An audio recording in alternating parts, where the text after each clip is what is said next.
លើធ្ងន់មិនស្មាស្រីផិតក្បត់ស្វាមីតែក៏ប្រោះថ្មីពេលទៅចេញផុតបងមិនដឹងខ្លួនថាត្រូវអូនដុតវិមានស្នេហ៍កូនសត្វ20ឆ្នាំកត់មិនរលឹកសងបងតនច្រាងគ្រីគោះទ្វារមិនឆ្លើយតែបងដឹងហើយថាអូនឆ្លងត្រែងមហាស្រណងជាមួយសាហាយលើក្រែបងសោះអោលោកប្រុសយកប្រពន្ធខុសគឺខ្ញុំតែអ្នកអោបុតទាំងទ្វេត្រូវវេញាណា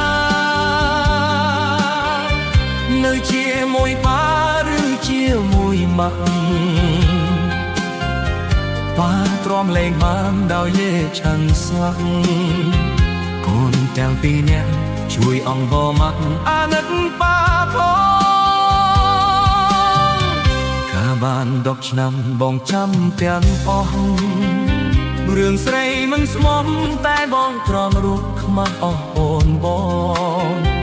គេហៅអាវេ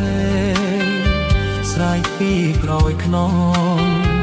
អោកូនទាំងសងអង្វរម៉ាក់ផងឈប់ផិតប៉ាទៅ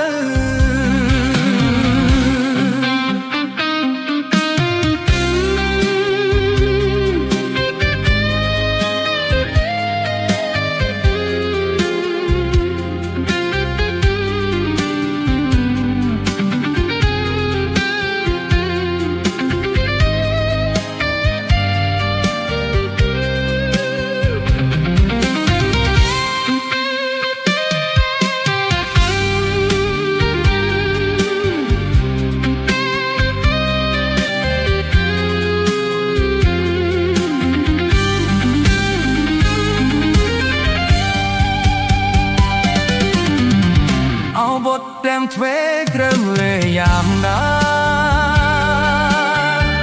នៅជាមួយប៉ាឬជាមួយម៉ាក់បានទ្រាំលែងបានដោយលេឆាន់សងគុំទាំងពីរនាក់ជួយអង្វរម៉ាក់អាណិតប៉ា